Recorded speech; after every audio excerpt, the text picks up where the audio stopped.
Where do you get started helping with the community? I think the biggest thing is you have to get buy-in from a key member of the community.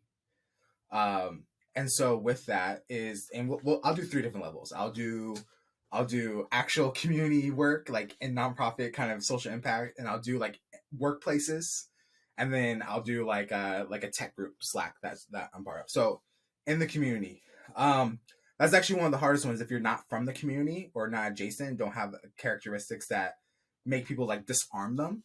Because again, there is this process multiple times people saying I will help and not delivering, and so you're battling that, right? And so I think the first thing is just making a commitment that you will deliver on what you said you would, right?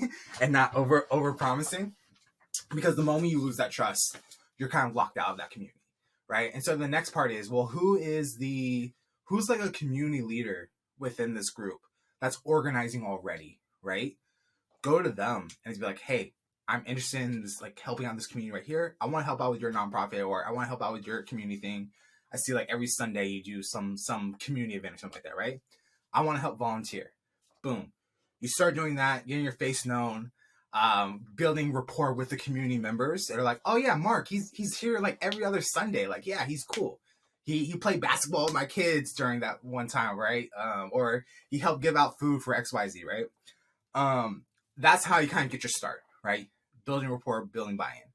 Now let's take that same mindset, put it into like the work environment.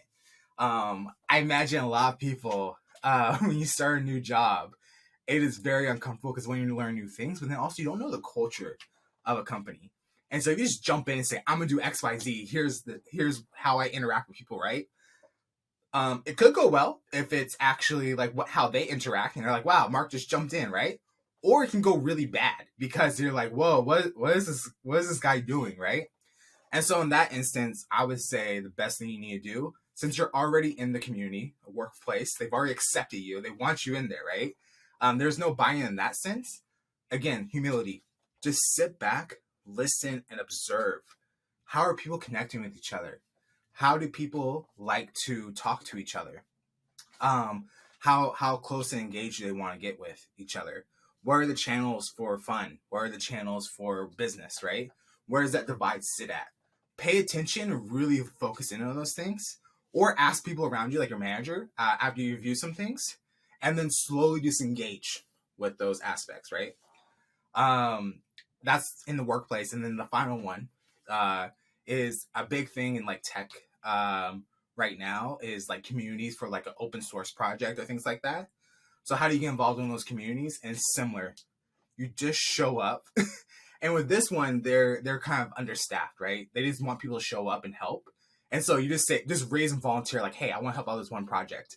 And you keep on doing that over time, the leadership is going to be like, hey, you want a more involved role? And so those are three different areas in which you can get involved in the community from different facets of my life.